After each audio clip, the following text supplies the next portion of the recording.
Good afternoon, everyone. Thank you for your patience. I really appreciate it very much. We're very glad you could be with us today.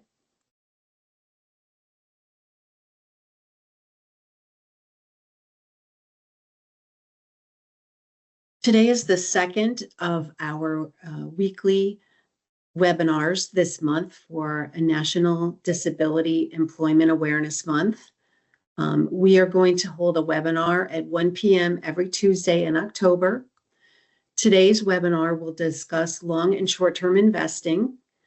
Future sessions will cover how to maintain important benefits while working and success stories of individuals who are working and saving.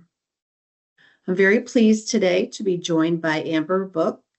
She is the program manager at the Allegheny County Financial Employment Center, and she's going to talk to us about investing. Then Ian Smith, who is senior portfolio manager at the PA Treasury Department, will explain PA Able's investment options. If you have any questions, please type them into the Q&A box. We will answer questions at the end of the presentations. And please remember that we cannot advise you personally how you should invest. We can just give general information. I also have a transcription disclaimer that I need to read.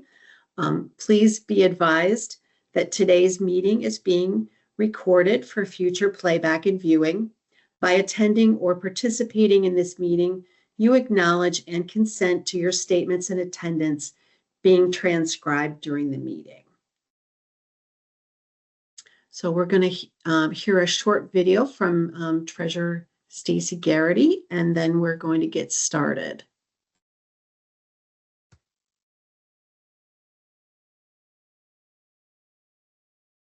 Just a moment. I just have to make sure that I am sharing with sound.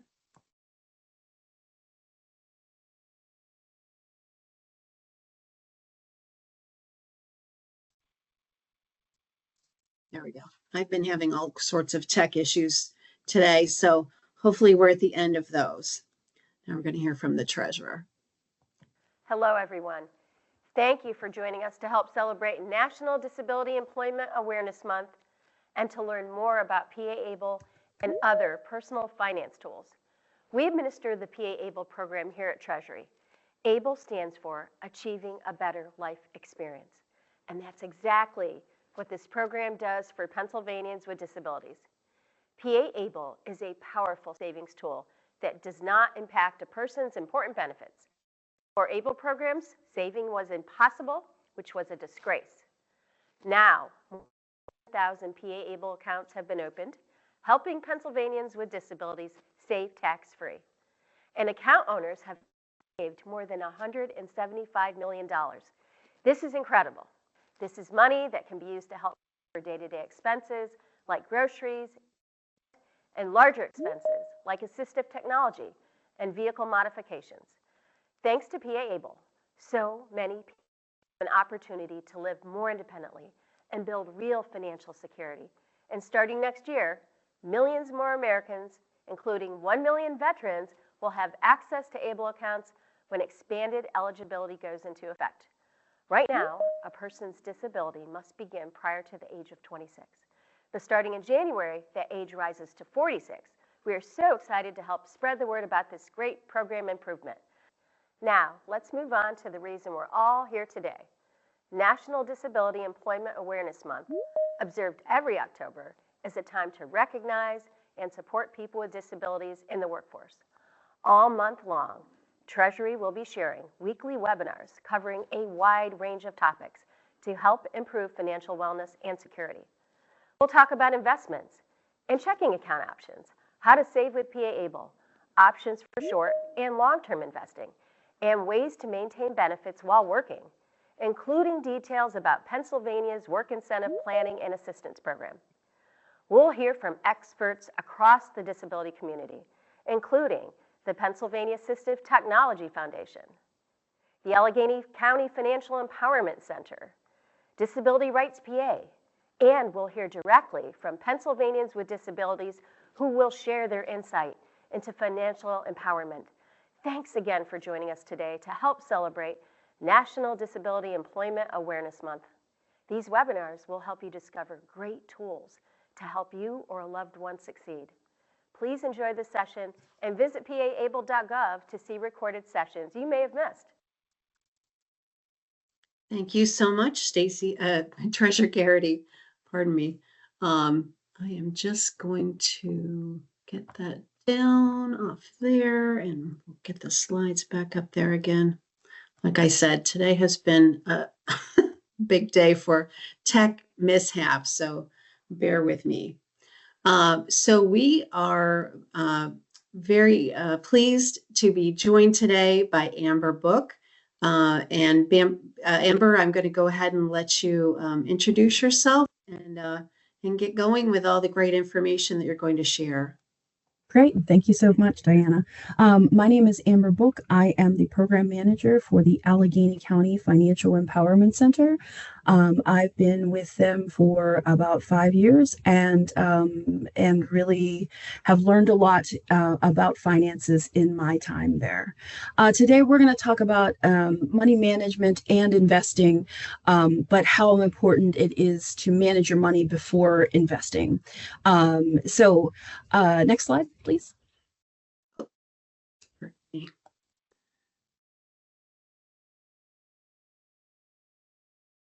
So first, we just wanted to talk about what the Financial Empowerment Center is.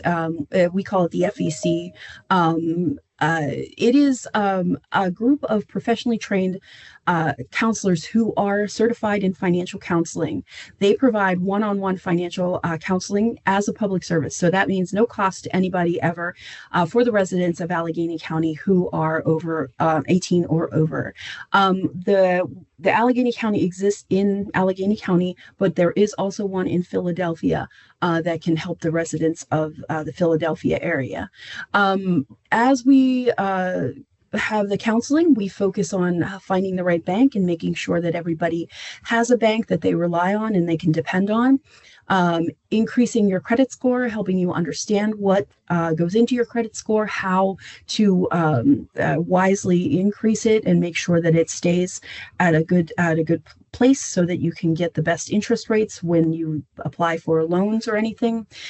Decreasing debt, helping you smartly decrease the debt you have, closing down any kind of delinquent accounts you might have. Prioritizing savings. Savings is very, very important when you're talking about building wealth. And our newest thing is legacy planning, or planning for a future beyond your future. So those are the 5 focus areas that we focus on when we are offering financial counseling. Next slide. We welcome everyone and have a lot of knowledge amongst the group. Mainly, we act as an accountability buddy, somebody to check in with. We help people get their finances in order for small businesses, for home ownership. We help connect to local resources, public benefits. There are translation services available, so language is no barrier. Next slide.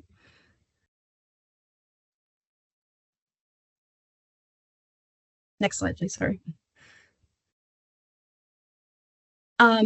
So in order to start out, the best way to achieve financial wellness is to track your spending.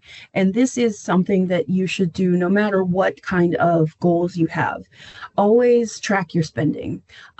What that looks like is when you track your spending, you want to make sure that you're interacting with your bank account. You're looking at the transactions there. You're taking the totals, you're putting them on another spreadsheet or something, adding them up, and then getting a total for that category or group. So this isn't just guesstimating, estimating. This is really taking the exact numbers and putting them down. You want to count everything that you spend. There is no exceptions. So you're making sure that you are tracking everything down. I find the best way to do this is by writing it or using a spreadsheet like Excel. There are many apps out there that you can use if you are, pressed for time and still want to do this. But interacting with the numbers and writing them down is the most impactful way to really understand what you're spending and how you're spending. Um, and and so you want to make sure that if you are using an app, you're looking at it and you're interacting with that as well. So there's no guessing, there's no estimating here. This is you're taking the numbers and you're putting them in categories and then taking those numbers and building a budget off of that, which leads to our next slide. So after you track your spending, you want to try and build a budget off of those numbers. If you try to build a budget before you track your spending, you may end up with numbers that are unattainable, goals that are unattainable. So if you spend $500 on groceries and you decide to cut it to $250, cut it in half, that may be something that you cannot achieve.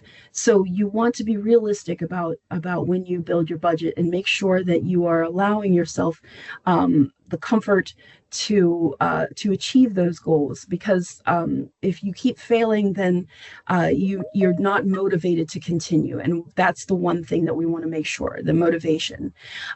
Sticking with your budget is very important. You will go up and down with that. It's okay. Everybody does. The thing you can always do and always rely on is trying again, making sure that you try again. Budgets aren't static. They are ever changing. So you want to be interacting with them as they change and as they're going to change. So you don't build a budget, put it away, and don't look at it for 6 months. You're always looking at your budget, making sure that it is correct. It is reflecting your spending and what you want to be, the goals that you want to be focused on. Next slide. Quickly, there are 3 ways to budget. There are more than 3 ways to budget, but we're going to go over 3 ways very quickly. You can find much information about these on the internet, so all you got to do is kind of Google them. But the 50-30-20 method is, the idea is, did you spend 50% of your income on your needs? So that's rent or mortgage, utilities, groceries, the things that are vital for life. 30% is your wants. So this is your entertainment, your hobbies, massages, that getting your hair cut, getting your fingernails done, that kind of thing.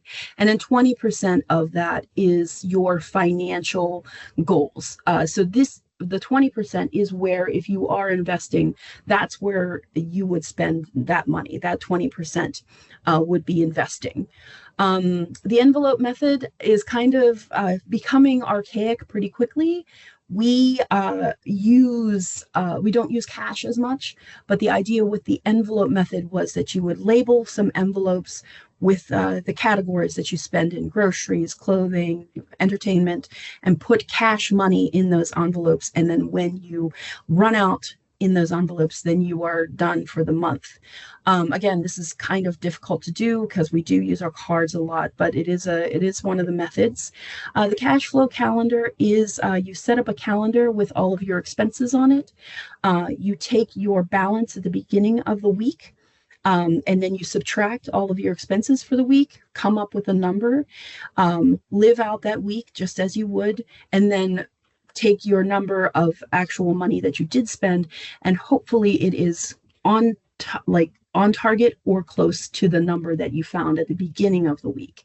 So you could just print out a normal calendar from Google and fill that out. It's a good way to keep track of when especially if you do auto pay a lot, it's a good way to keep track of when your bills come out of your account. So those are 3 ways. Like I said, there are others, but the FEC can help you find the best way that is for you. Next slide. Savings is very, very important. It is, you will not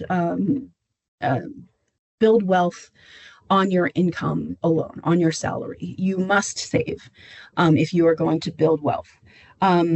When you're talking about investing, investing is not an answer, is not the answer to get yourself out of debt. It's not the answer to build up your savings.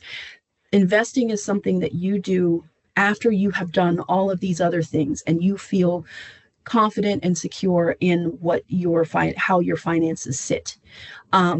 So savings is really, really important when you are considering investing. Build up your savings to about 3 to 6 months worth of income before you start spending money on investing. I will tell you why that is important is because investing is high risk. There is a big risk when you come to investing. You can lose your money. And so if you don't have backup and you don't have that security to back it, something comes along, a disaster comes along, you can really hurt yourself. For example, a lot of people who did not have savings, COVID came, they lost their jobs, and it was very detrimental to their finances. So you want to make sure that you have that savings and you have your debt paid off and in check before you start investing. If you say, I don't really have much money to start saving, start small. Start with $25, start with $10. Start where you can and just invest save what you can. It's better to start somewhere than to not start at all, because like emergencies pop up and we want to make sure that we are prepared for them. And the ABLE account is really good for savings. And I will let the experts talk about the ABLE account. So I'm just going to give the basics and then we'll move it on. If you didn't know this, your retirement plan is investing. You are investing when you are engaging in your retirement plan. So if you are employed and they offer an employer match, make sure that you take advantage of that match, in a deposit or put in as much as they are putting in so that you can take full advantage of that match. The employer-sponsored retirement fund is great. It comes right out of your paycheck. You never see it. If you work for a nonprofit, it will be called a 403B. If you work for a for-profit, it's a 401k. They are the same kind of thing for your purposes. It's where in the administration that it changes, but for your purposes, it is the same thing. There is also a traditional IRA that you can engage in with using various banks. The traditional IRA versus the Roth IRA is traditional IRAs take your taxes out when you withdraw the amount when you retire, so that they will take the taxes out at that time. Roth IRA already takes care of the taxes when you are depositing the money. So those are the big differences between the traditional and the Roth, depending on if you want to prolong the taxes and wait until you take it all out during retirement or pay as you go. There are,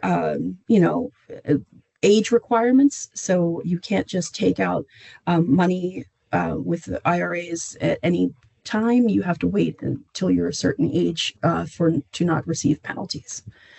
Long story short, retirement is a great way to invest and save for your future. Next slide. Speaking of retirement, the FEC has been helping folks with planning for their future, beyond their future. So legacy planning is what we are calling it. If you aren't sure, if you have a will or you're not entirely sure about power of attorney, healthcare proxies, healthcare directories, how to set up beneficiaries, what probate means, all of these things, the FEC can help. Again, we are not lawyers, so we are not able to help with the nitty gritty and the basics, but we can navigate you through the process. We have access to a software called trustandwill.com that can allow you to prepare wills, power of attorney, healthcare proxies, and healthcare directives for free. So if you are interested in any of that, please give the SEC a call and we can talk to you about legacy planning. That was just a little aside. Next slide. Again, before you start investing, these are some things that you want to consider. Don't invest more than you are prepared to lose. Hopefully you won't lose any money, and that would be great. But the market does fluctuate quite considerably sometimes, and sometimes that is just inevitable that you will lose a little bit of money. Emergency fund, save your emergency fund before you invest. Pay off your debt before you invest. Make sure that that's in control. And do your research. There are investment companies and investment opportunities out there, and you just want to make sure that they are falling within your passions and your moral views and your values, so that you aren't investing in something that you don't believe in or you don't put value in. Do your research for financial advisors too, and make sure that they are acting in your best interest. And again, financial advisors are great. Seek out professional advice for that, and make sure that you are doing your research for them and finding a really good financial advisor. Next slide.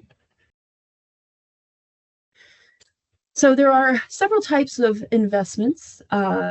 I'm just going to go over two here. There is also medium-term investments, which you can guess very aptly that it is between long and short-term. You can do both of these to. They have different agendas, different outcomes. So you want to make sure that you're doing the one that fits for your life and what you are hoping for. Long-term investments are, a retirement is a long-term investment. So it's going to be over 5 years. There's typically some sort of penalty for taking it out early. So that means that it's less liquid. So you can't liquidate it and spend that cash easily at all. It will have to sit there.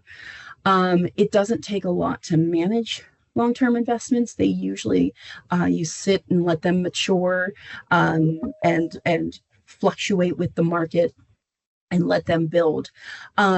Examples of long-term investments tend to be more higher risk as well, just because they are longer term, and so there is higher risk of losing finances. Stocks, bonds, mutual funds, real estate can be a long-term investment, and like I said, retirements, 401ks, 403bs, and IRAs. Short-term investments, on the other hand, are less than 5 years. They are more liquid. You can cash them out easier and quicker. So these are usually used for more short-term financial needs, more short-term goals. If you need a down payment, if you're going on a good vacation, something of that nature, you can do these short-term investments. There are lower risk, but they are lower payout too. So, higher risk, higher the gain kind of thing when you're talking about investments always. Like I said, the short term requires a little bit more active management because it is short term, and these are high yield savings accounts, certificates of deposit. I'm sure you've heard CDs before, money markets, and treasury bills. So those are short term investments that you can engage in. So next slide. All right. There are several online tools people have developed in order to help you invest a little easier. Sometimes if your bank will offer ways to invest easily, for example, my bank had a thing where you put $100 in and you kind of maintain that $100, and they will invest for you. So it was just a very low entry cost. So public is kind of the same. Acorns skims off the top of your bank account and uses that money to invest. There's these other ones. I haven't used all of them. So again, this is really important to do your research and make sure you're using the tool that is right for you. Personal finances are personal, just that. So you make sure that if somebody's telling you that you should use this, make sure that you're looking into it yourself and understanding it and knowing if it's the proper tool or program or software for you. Don't take anybody's word for it. Don't even take my word for it, But these apps are ways to make investing easier on the public. So next slide. And that's that for me. This is the way you can get in touch with me, in touch with the Financial Empowerment Center. If you have any other questions, we are not financial advisors, so any investing advice we do give will have to be very high level. You would have to find a financial advisor to give you more detailed financial advice. But we can help you with a lot of other things. So as you saw on the list earlier. So thank you so much. Amber, thank you so much for all that great information. My goodness, you are just a wealth of information. Now we're going to hear from Ian Smith. He works with us here at Treasury.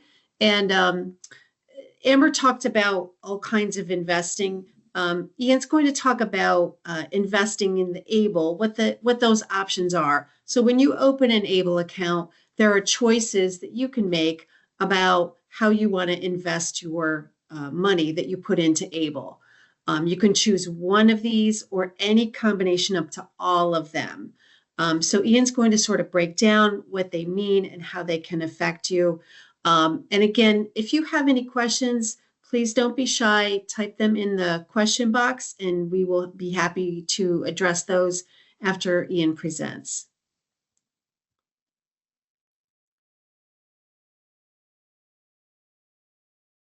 All right. Hi, everyone. I'm Ian Smith. I'm a senior portfolio manager here at the Treasury Department. Just a little background about myself. I manage all of our internal cash portfolios, and I assist with some of our multi-asset portfolios as well. Like you may have heard, the Rainy Day Fund, the 529 Plan, ABLE, and a couple of our other portfolios as well. Diane, do you want me to share my screen for the presentation or? Oh, okay, got it. Awesome, thank you. Yeah, so kind of just starting off the top, before we get into the investment options, I just want to talk about the investment time horizon or investment, the term. Kind of reiterate a little bit about what Amber said. There's three main time horizons. So you have a short term, a medium term, and a long term. I think the big thing to point out here is each bring a different risk tolerance with them. When you're thinking short term, it's usually within a couple years. You main objective here, you want to preserve your capital, you want to minimize as much risk as possible. So to do that, you're probably going to focus more on cash, a money market fund, other short-term bonds, whether it's treasuries or some short corporates. When you get more into the medium term, here we're adding some risk. We're not going way out into the future, but also being willing to take some risk. So you're going to get more of a diversified portfolio. You're going to run into some bonds, some stocks, and some other type of assets here. And now when we get long term, this is in the future. I'm investing this. I'm not even thinking about this until years down the line. Here, because of the time horizon being more long term, you can add more risk. You can take a high amount of risk. And the asset classes here tend to be more stocks, some real estate, and other long term assets. If you could skip ahead a slide. So ABLE has 7 main investment options. And then here I'm kind of just breaking it down into the time horizon or the term of investment. So for long term, the 3 main options are the aggressive, the moderate aggressive, and the growth option. In the medium term, we have the moderate option, the moderately conservative option, and then finally in the short term, we just have a conservative option and a money market fund. If you could skip ahead one, thank you. So starting off here, just looking at the aggressive option, this is the most aggressive of any option there is. Main objective here, and for these first three I'm going to talk about, just so you know, the main objective is to provide long-term capital appreciation. And how do you do it for this? Well, through the strategy, you're going to have a 90% allocation to stocks and then 10% of its assets to bonds, just to have a little diversification. But primarily here, you're getting stock portfolio. You could skip ahead a slide.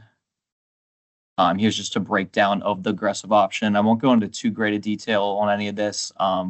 This is just a breakdown of the different funds that are within each option. All this information should be available online. Next slide. And just to break it down to Yep. basics, when you talk about capital, that's a person's money, right? That they have Correct. on hand. Yes. Okay. Yeah, so long-term capital appreciation, you're trying to grow your money that you have invested. Correct. Thank you. Yep. Okay, so the second of the three, long-term investments is the moderately aggressive option. Similarly here, main objective is to provide long-term capital appreciation, but also we have an additional benefit of some low income potential.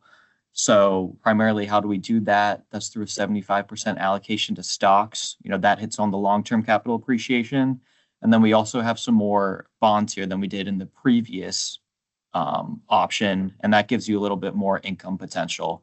It's not quite as risky because you don't have as much invested in stocks. You're a little more diversified, a 75-25 as opposed to a 90-10, but it's still a long-term objective. If you could skip ahead. One more as well. So the final here, the growth option. Once again, a long-term option. This again is just similar to the last two, but a little more diversified, a little more fixed income oriented. So, main objective here, provide capital appreciation, and then also to have some current income. It's still low because it's less than 50% of the portfolio, but we're getting some more income than the previous one. And then through that is 60% to stocks and 40% to bonds. If you could skip 2 slides ahead, I think, for the first medium term. Thank you. So here's the first of the 2 medium terms. Why I would categorize both as medium term. I think it's maybe worth pointing out here, this one's more like a medium long term, and the next one I'm going to talk about is more a medium short term. Both hit the medium term, but a little bit different.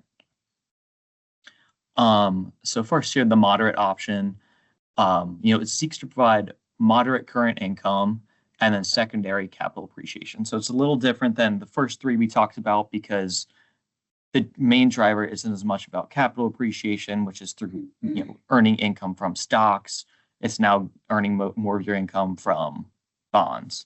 And you can see that here for the investment strategy.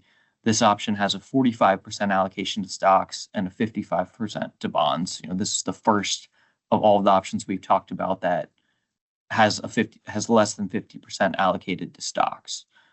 So here we have some risk. We definitely have less than the previous 3 I talked about, but we still have risk relative to a CD or a money market fund account.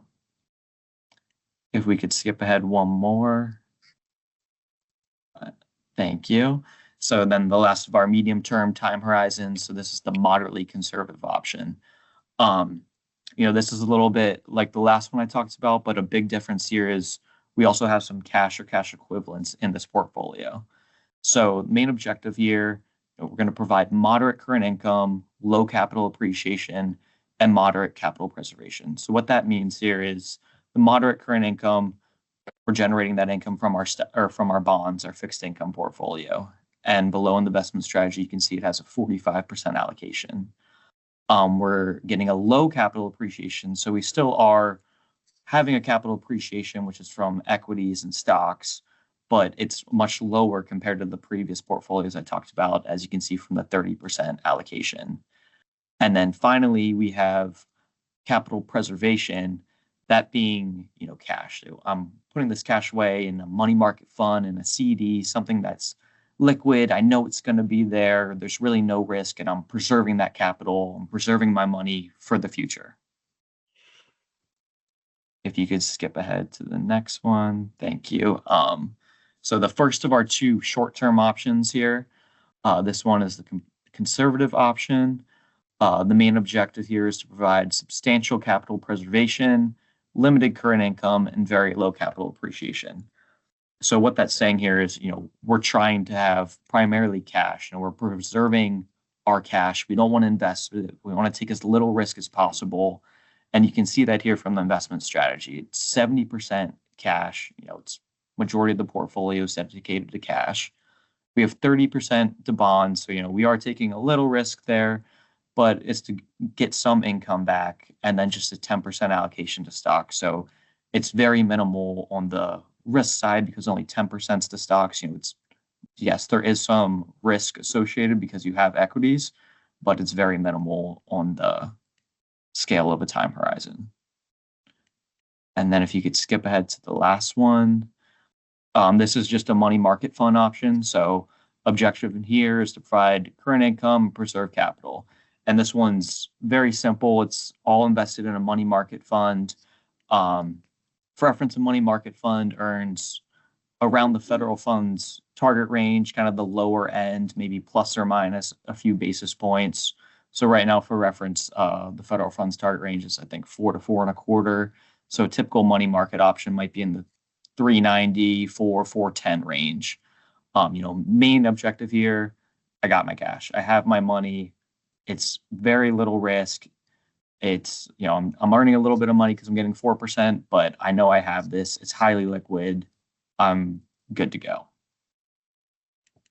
And then if you could skip ahead one more, kind of just to recap now of all the options I went through. I know it might have been a lot of information, so I just wanted to quickly review it. So long-term investing, medium-term, short-term. So going through the long terms, we had the aggressive option, the moderately aggressive, and the growth option. They would all be considered long-term investments, pretty risky. You're putting that away for the future. You're not thinking about that money until way down the road. The medium-term time horizons, we had the moderate option and the moderately conservative. So this is more a medium-term risk, maybe 3, 5, 7 years down the road. I don't need it tomorrow, but also I'm not, 20, 30 years down the road, whereas I would be in a longer term. And then lastly, the short term, this is, I want to take as little risk as possible. I'm investing in this because I need my money, or I want to know my money is going to be there in a week, a month, a very short time from right now. Yeah, so that's pretty much everything I had. I just want to reiterate, everything that I talked through, you should be able to find online. I know it might be a lot of information. And then I'll pass it back to Diana. Ian, thank you so much. We have some great questions here. Amber, I'm going to start with you. Someone asked if you could say again what FEC stands for, and if you could put the website link in the meeting chat, that would be awesome. And then to give you a minute to that, I'll skip and do the next question to Ian, so you can do one thing at a time. Thanks.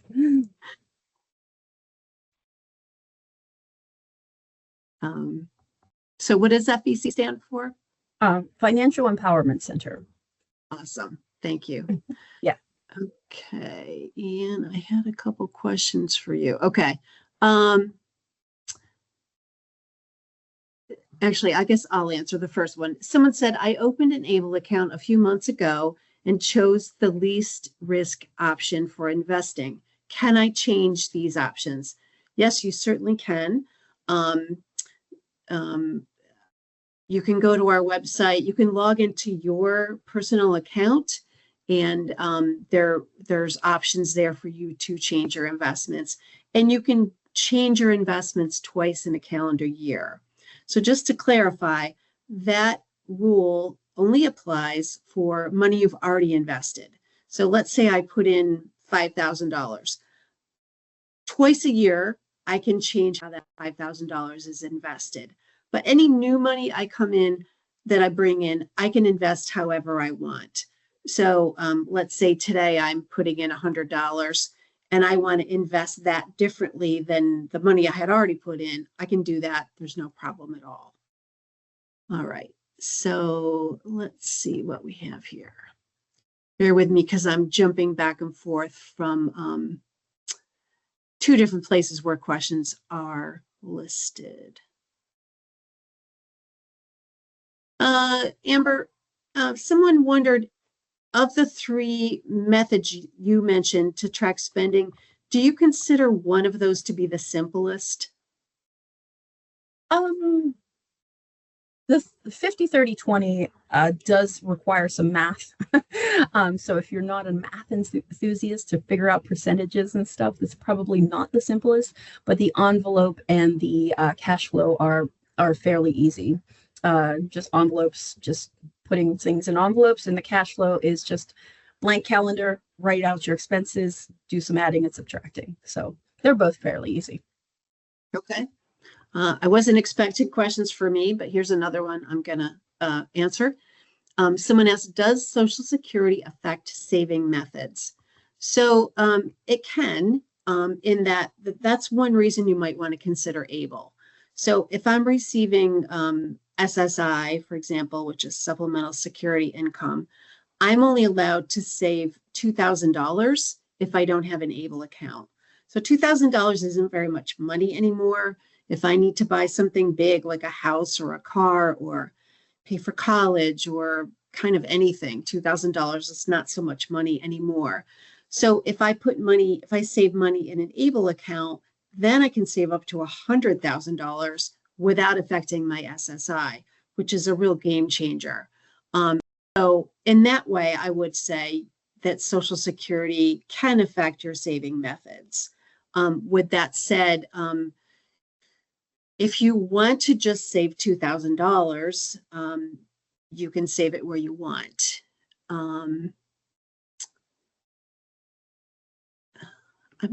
So someone said, is the 20% part of budgeting part of putting money into the PA ABLE account? Do you want to address that, Amber? Sure. If it's a savings goal, then yeah, it would be a 20. It would be part of the 20%. So, the 20% usually counts any kind of financial goal you have. So, if it's paying down debt, investing, savings, that would all be that 20%. Amber, I'm not sure if you know this. I don't feel that I can answer this. Someone asked, does retirement savings via your employer savings count toward the $2,000 limit for Social Security? Oh, I do not know that. Okay. I think, and somebody should double check me, but I think retirement is separate from the savings. Okay. It's a different thing. Yeah, that would be something you would want to check with Social Security or on the Social Security website. Absolutely. And just to be clear, that $2,000 limit is only for SSI. It's not most benefits.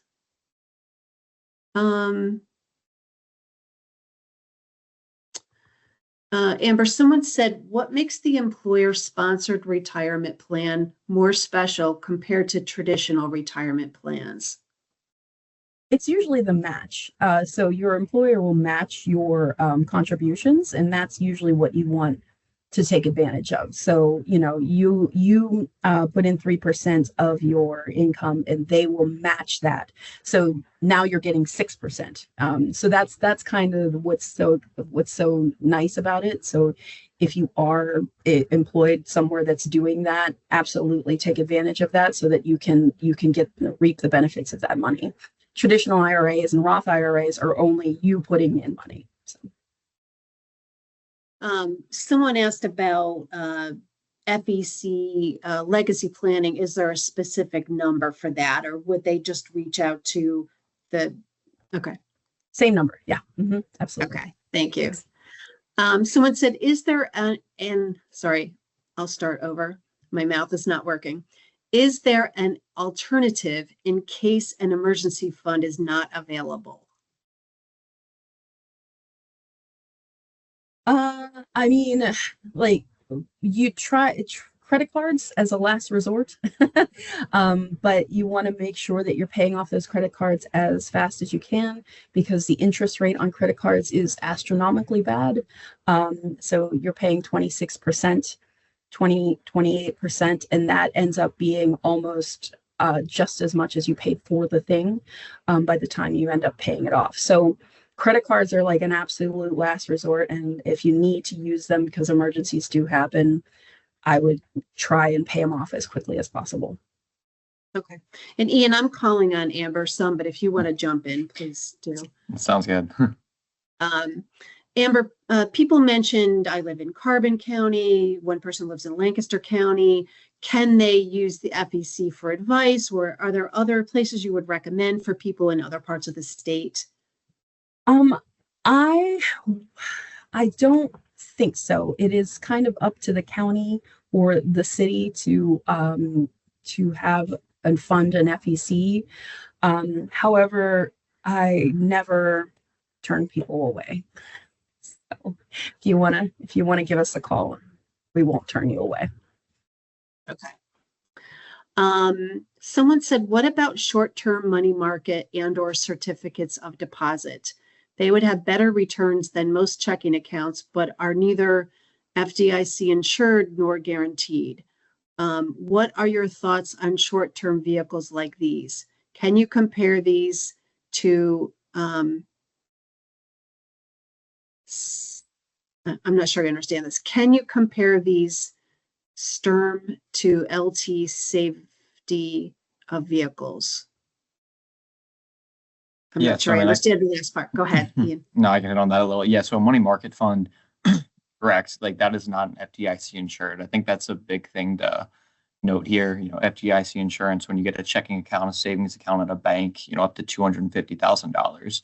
Money market fund, there is not an FDIC insurance with that. So yes, like if the fund went bottom out, you could lose your money, but it is very rare for a government money market fund to do that. Most of these are government money market funds, so they're invested in securities like treasuries, like agencies, some of the highest credit quality securities there are in the marketplace. And for reference of like a money market fund right now, I think most are probably in the ballpark of a 395 to a 405. So yeah, I'm not sure what you may earn on, a checking or savings account, but most likely a money market fund would be a little bit higher than that. Right. Amber, if there's anything you want to add, jump in. Someone asked, what is the best fund for aggressive investment?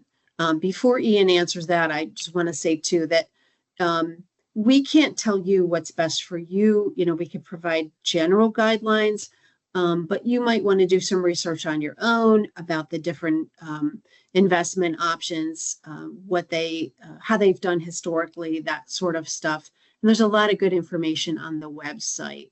But Ian, can you talk a little bit about the differences in the long-term investments and why one person might prefer one over the other? Yeah, I think a lot of it comes down to your risk tolerance. So a lot of it is, so they're all different allocation, starting with the most aggressive, as I mentioned, it was, I think about 90% equities and 10% bonds. And then you kind of work your way down to 75, 25, 75% being equities, 25 bonds, and then the growth was a 60-40. So, the highest risk would be historically aggressive just based on the asset allocation breakdown. But it would be worth looking, if you can go online and look at the returns over time, you can see the historical returns.